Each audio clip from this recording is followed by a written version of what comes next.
49 আরোহী নিয়ে চীন সীমান্তবর্তী এলাকায় বিধ্বস্ত রাশিয়ার যাত্রীবাহী বিমান, সবার প্রাণহানির শঙ্কা।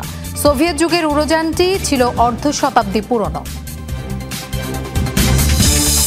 শত শত ভারতীয় মুসলিমকে অবৈধভাবে বাংলাদেশে ঠেলে দিচ্ছে বিজেপি সরকার। হিউম্যান রাইটস ওয়াচের প্রতিবেদন, সবার জন্য আইনি সুরক্ষা নিশ্চিতের তাগিদ। সীমান্ত বিরোধকে কেন্দ্র করে থাইল্যান্ড ও কম্বোডিয়ার মধ্যে ব্যাপক সংঘর্ষ, নিহত অন্তত 12, কূটনৈতিক সম্পর্ক ছিন্নের হুমকি দুদেশের।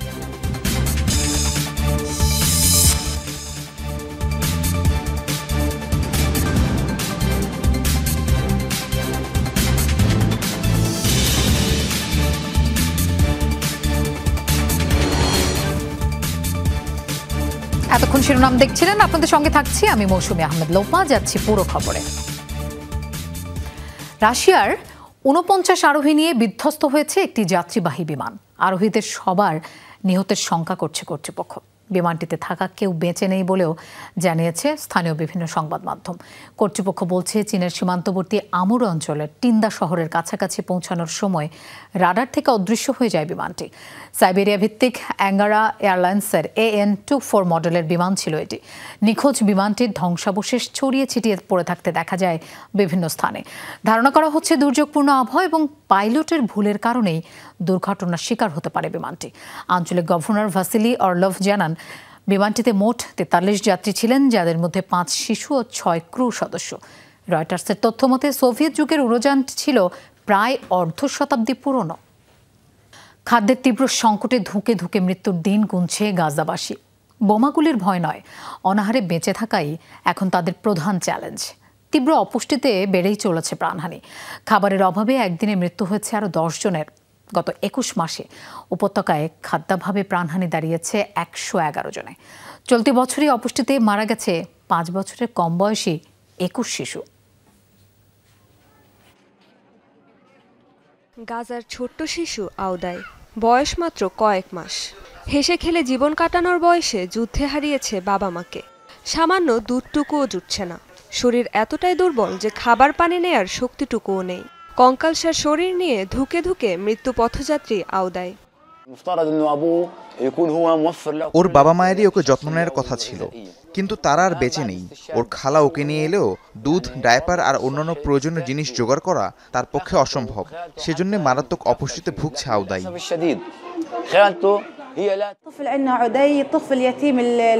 দেখাশোনার মতো কেউ নেই তার। দুধ ও সাপ্লিমেন্ট দিয়ে তাকে সাহায্যের চেষ্টা করেছে, কিন্তু বর্তমান পরিস্থিতিতে সেসব সাপ্লিমেন্ট আর পাওয়া যাচ্ছে না। অবস্থা খুবই সংকটপূর্ণ। সামনে খেলনা থাকলেও খেলার শক্তি নেই শিশু সাইদের। জন্মের পর থেকেই ভুগছিল সেরেব্রাল পালসি রোগে। তবে তীব্র অপুষ্টিতে ও চিকিৎসার অভাবে দুর্বিষহ জীবন কাটাচ্ছে এই শিশু। হারিয়েছে শিশু সুলভ উচ্ছলতাও।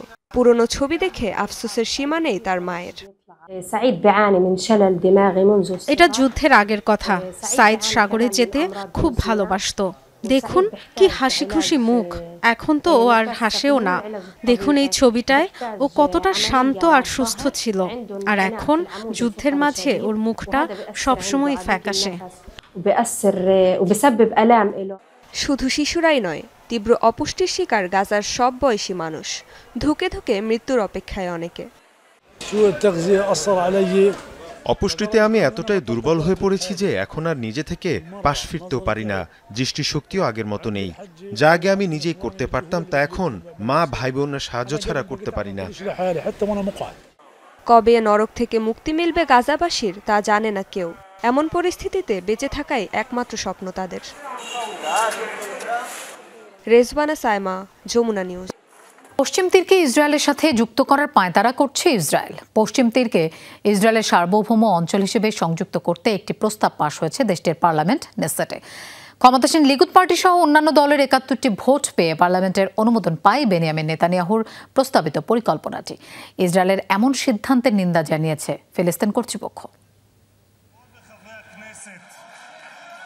বুধবার ইসরায়েলের পার্লামেন্টে ছিল এক উত্তেজনাপূর্ণ দিন। দখলকৃত পশ্চিম তীরকে আনুষ্ঠানিকভাবে ইসরায়েলের সাথে সংযুক্ত করতে অনুমোদন দেয় নেসেট। পার্লামেন্টের সিদ্ধান্তে উচ্ছ্বসিত প্রধানমন্ত্রী বেনিয়ামিন নেতানিয়াহুর দল লিকুদ সহ তার পক্ষের অন্যান্য দলগুলো।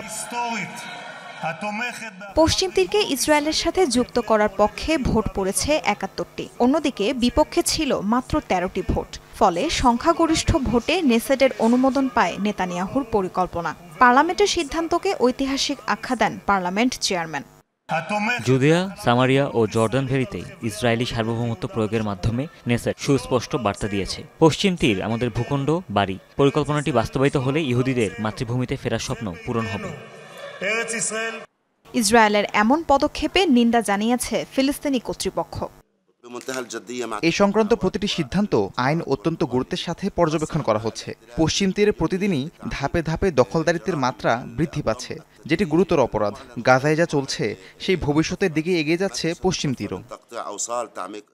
চলতি মাসের শুরুতে দখলকৃত পশ্চিম তীরকে আনুষ্ঠানিকভাবে ইসরায়েলের সার্বভৌম অঞ্চল হিসেবে সংযুক্ত করতে নেসেটে চিঠি দিয়েছিল নেতানিয়াহুর দল লিকুদ পার্টি। ২৭ জুলাইয়ের আগে চূড়ান্ত সিদ্ধান্ত নেয়ার পরিকল্পনা ছিল তাদের। সে সময় ইসরায়েলের পরিকল্পনার তীব্র নিন্দা জানিয়েছিল সৌদি আরব, মিশর সহ কয়েকটি আরব দেশ। ১৯৬৭ সালে ৬ দিনব্যাপী আরব ইসরায়েল যুদ্ধের সময় জর্ডানের কাছ থেকে পশ্চিম তীর দখল করে ইসরায়েল। তবে অঞ্চলটিকে কখনোই আনুষ্ঠানিকভাবে নিজেদের সার্বভৌম ভূখণ্ড হিসেবে সংযুক্ত করেনি। তাসরিয়ান সোবহান, যমুনা নিউজ। ইসরায়েল ফিলিস্তিন দুই রাষ্ট্রভিত্তিক সমাধানের পক্ষে জাতিসংঘে জোরালো অবস্থান ব্যক্ত করল চীন। বুধবার নিউ ইয়র্কে নিরাপত্তা পরিষদের বিশেষ অধিবেশনে দেশটির স্থায়ী প্রতিনিধি ফু কোং বলেন, গাজায় ত্রাণ সংগ্রহকারীদের উপর গুলি এবং ইসরায়েলের সাম্প্রতিক স্থল অভিযানের তীব্র নিন্দা জানান তিনি। বিশ্ব স্বাস্থ্য সংস্থার স্থাপনায় হামলারও কড়া সমালোচনা করেন ফু। উপত্যকায় অবিলম্বে তেল আবিবের সামরিক অভিযান বন্ধের দাবি জানান তিনি। জাতিসংঘের তত্ত্বাবধানে ত্রাণ সরবরাহ নিশ্চিতের আহ্বানও জানান। পশ্চিম তীরে ক্রমবর্ধমান ইসরায়েলি আগ্রাসন নিয়েও উদ্বেগ জানান জাতিসংঘের চীনা প্রতিনিধি।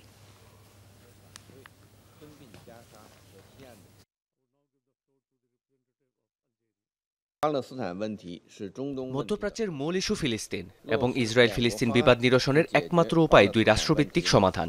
দুই রাষ্ট্রের মূল ভিত্তিকে নষ্ট করে এমন যে কোনো পদক্ষেপ এবং ইসরায়েলে গাজা ও পশ্চিম তীরে দখলদারিত্বের মতো আগ্রাসী কর্মকাণ্ডকে প্রত্যাখ্যান করা উচিত আন্তর্জাতিক সম্প্রদায়ের।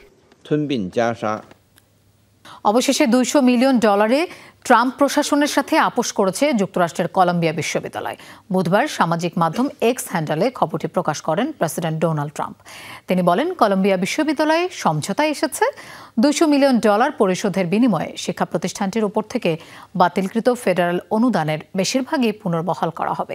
সিএনএন সহ বিভিন্ন গণমাধ্যম জানিয়েছে, চুক্তির শর্ত অনুযায়ী কলম্বিয়া বিশ্ববিদ্যালয়ের বিরুদ্ধে বৈষম্য বিরোধী আইন লঙ্ঘনের অভিযোগে চলমান একাধিক ফেডারেল তদন্ত নিষ্পত্তি করতে সরকারকে 3 বছরের মধ্যে $200 মিলিয়ন এবং যুক্তরাষ্ট্রের ইকুয়াল এমপ্লয়মেন্ট অপরচুনিটি কমিশনের তদন্ত নিষ্পত্তির জন্য আরও $21 মিলিয়ন দিতে সম্মত হয়েছে।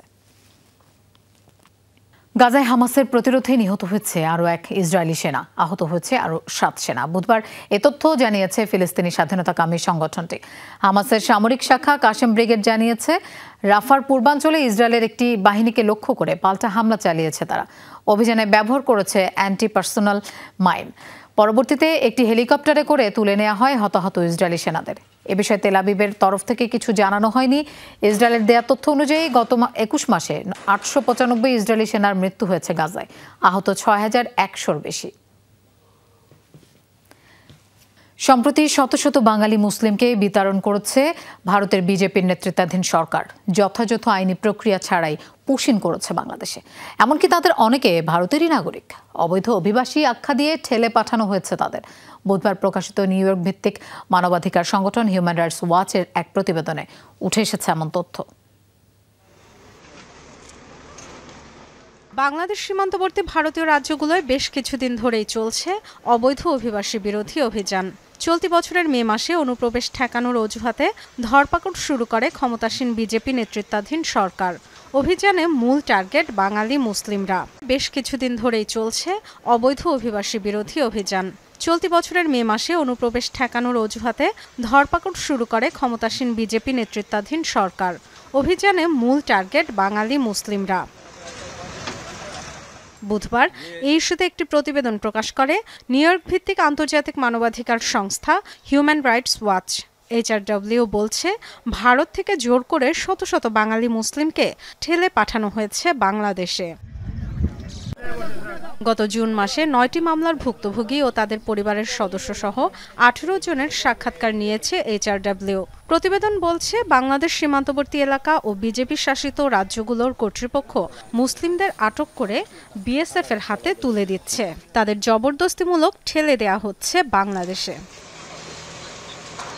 মূলত গত এপ্রিল মাসে ভারত নিয়ন্ত্রিত জম্মু ও কাশ্মীরে হিন্দু পর্যটকদের উপর হামলার পরই অভিযান জোরদার হয়। HRW এর প্রতিবেদন বলছে হুমকি, মারধর, এমনকি অস্ত্রের মুখে সীমান্ত পার হতে বাধ্য করা হয় অনেককে। আটককৃতদের বেশিরভাগ দরিদ্র শ্রমিক। অভিযোগ রয়েছে নাগরিকত্ব যাচাই বাছাই না করেই বাংলাদেশে পুশিন করা হয় তাদের। প্রতিবেদনের সুপারিশে সংস্থাটি জানায় যথাযথ প্রক্রিয়া ছাড়া কাউকে আটক ও অন্য দেশে পাঠানো মৌলিক মানবাধিকারের লঙ্ঘন। বিতাড়নের মতো বেআইনি কর্মকাণ্ড অবিলম্বে বন্ধ হওয়া উচিত বলেও মন্তব্য করা হয়। সবার আইনি সুরক্ষা নিশ্চিত হওয়া উচিত বলে জোর দেয়া হয় রিপোর্টে। গত 8 জুলাই ভারতের স্বরাষ্ট্র মন্ত্রণালয়কে এ বিষয়ে একটি চিঠিও পাঠায় HRW, যদিও তার জবাব মেলেনি। ভারত সরকার অবশ্য বিতাড়িত ব্যক্তিদের প্রকৃত সংখ্যা প্রকাশ করেনি। তবে বর্ডার গার্ড বাংলাদেশ বিজিবির তথ্য অনুযায়ী গত 7 মে থেকে 15 জুন পর্যন্ত ভারত থেকে শিশুসহ 1,500-এর বেশি মানুষকে জবরদস্তি বাংলাদেশে পাঠানো হয়েছে। এদের মধ্যে প্রায় 100 রোহিঙ্গা শরণার্থীও রয়েছে। এখনও অব্যাহত এই বিতাড়ন প্রক্রিয়া। ডরথি তেস্ট্রিন, যমুনা নিউজ। দর্শক, যমুনা আইডেস্কে এবার একটা বিরতি নিচ্ছি, ফিরছি একটু পরেই, আমাদের সাথেই থাকুন।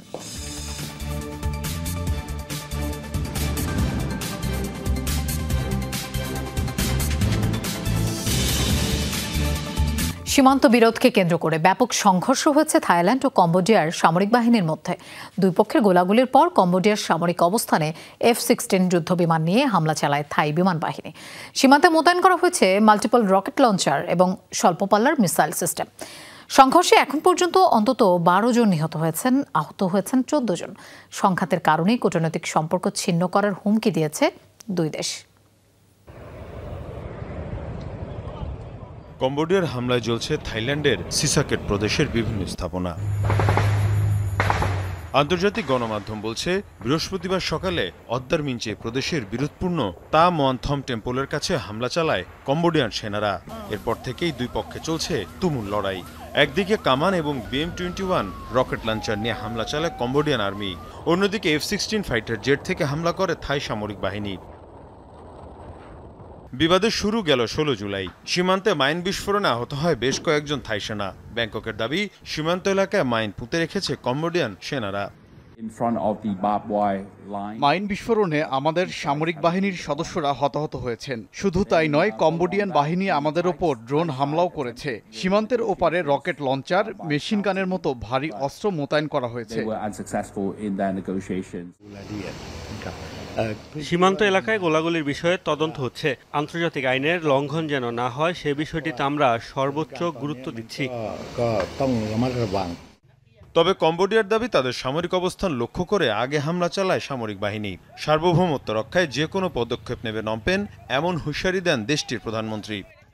সকালে আমাদের সামরিক অবস্থান লক্ষ্য করে হামলা করে থাই বাহিনী। আমাদের দুটি প্যাগোডা লক্ষ্য করে চালানো হয় হামলা। তবে আমরা পিছু হটব না, যে কোনো মূল্যে আগ্রাসন প্রতিহত করব। এদিকে ভয়ে আতঙ্কে এলাকা ছাড়ছেন দুই দেশের সীমান্ত এলাকার বাসিন্দারা। এখন পর্যন্ত 40,000 মানুষকে সরিয়ে নেওয়া হয়েছে। এ অবস্থায় কূটনৈতিক সম্পর্ক ছিন্নের ঘোষণা দিয়েছে দুই দেশ। থাইল্যান্ডের সাথে কম্বোডিয়ার সীমান্ত বিরোধ 100 বছরের পুরনো। দুই দেশের মধ্যে 800 কিলোমিটারের বেশি সীমান্ত রয়েছে, যার মধ্যে বেশ কিছু অংশ রয়েছে অমীমাংসিত।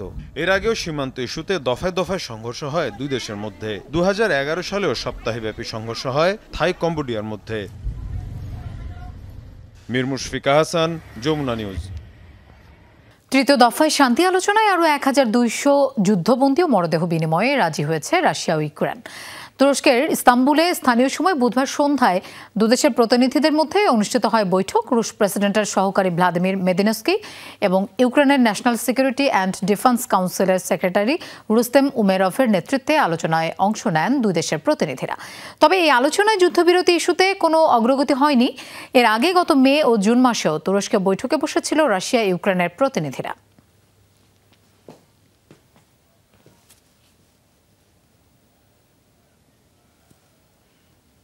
ওমান উপসাগরে মার্কিন গাইডেড মিসাইল ডেস্ট্রয়ারকে কেন্দ্র করে উত্তেজনা ছড়ালো ইরান ও যুক্তরাষ্ট্রের মধ্যে। ইরানের স্থানীয় বিভিন্ন গণমাধ্যম জানায়, ইরানের নিয়ন্ত্রণে থাকা জলসীমায় প্রবেশ করতে গেলে সতর্ক করা হয় ডেস্ট্রয়ারকে। একটি ভিডিও ফুটেজে দেখা যায় ইউএসএস ফিটজেরাল্ড নামের একটি গাইডেড মিসাইল ডেস্ট্রয়ার ইরানের সমুদ্র সীমার খুব কাছে চলে আসে। এ সময় ইরানের একটি হেলিকপ্টার ডেস্ট্রয়ারটির উপর উঠতে দেখা যায়। তেহরানের দাবি, হেলিকপ্টারটি থেকে রেডিও বার্তার মাধ্যমে সতর্ক করা হয়। তবে এ বিষয়ে মার্কিন সামরিক বাহিনী বিস্তারিত কোনো তথ্য দেয়নি।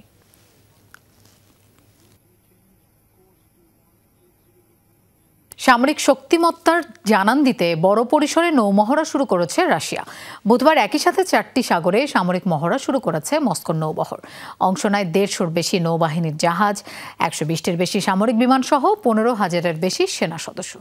মস্কো নিয়মিত মহড়া দাবি করলেও এই সামরিক মহড়াকে ঘিরে কপালে চিন্তার ভাঁজ পড়েছে নেটো দেশগুলোর নেতাদের।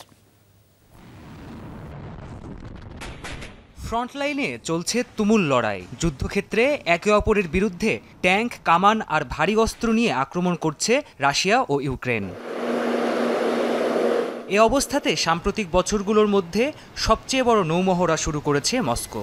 একসাথে আর্কটিক থেকে শুরু করে বাল্টিক, প্রশান্ত ও ক্যাসপিয়ান সাগরে চলছে বড় পরিসরের এই সামরিক শক্তি প্রদর্শন। বিশেষ এই নৌমহড়ার নাম রাখা হয়েছে জুলাই স্টর্ম, যাতে অংশ নিচ্ছে সাবমেরিন আর ডিস্ট্রয়ার সহ মোট 150-র বেশি সামরিক নৌযান। অংশ নিচ্ছে কমপক্ষে 120-টির বেশি সামরিক বিমান, 10টি মিসাইল সিস্টেম এবং 15,000-এর বেশি সেনা সদস্য। রুশ প্রতিরক্ষা মন্ত্রণালয়ের তথ্যমতে অ্যান্টি সাবমেরিন যুদ্ধাবস্থার জন্য প্রশিক্ষণ করছে দেশটির নৌবাহিনী। একই সাথে নৌপথে বাণিজ্যকে সুরক্ষা প্রদান ও ড্রোন হামলা প্রতিহতে সামরিক বাহিনীকে প্রস্তুত করাও এই মহড়ার লক্ষ্য। শত্রু ঘাঁটিতে নিখুঁত হামলা চালাতে সক্ষম এমন অস্ত্রও ব্যবহার করা হয় এই নৌমহড়ায়। রুশ নৌবহরের এই শক্তি প্রদর্শন চলবে আগামী 27 জুলাই পর্যন্ত। রাশিয়ার পক্ষ থেকে এটিকে দেশটির নিয়মিত নৌমহড়া বলা হলেও এ বিষয়ে উদ্বেগ প্রকাশ করেছে ন্যাটো জোটের দেশগুলো। প্রাণপ্রতিম কুণ্ডু, যমুনা নিউজ। দর্শক, এই ছিল যমুনা আই ডেস্ক। আর এতক্ষণ সাথে থাকার জন্য ধন্যবাদ সবাইকে।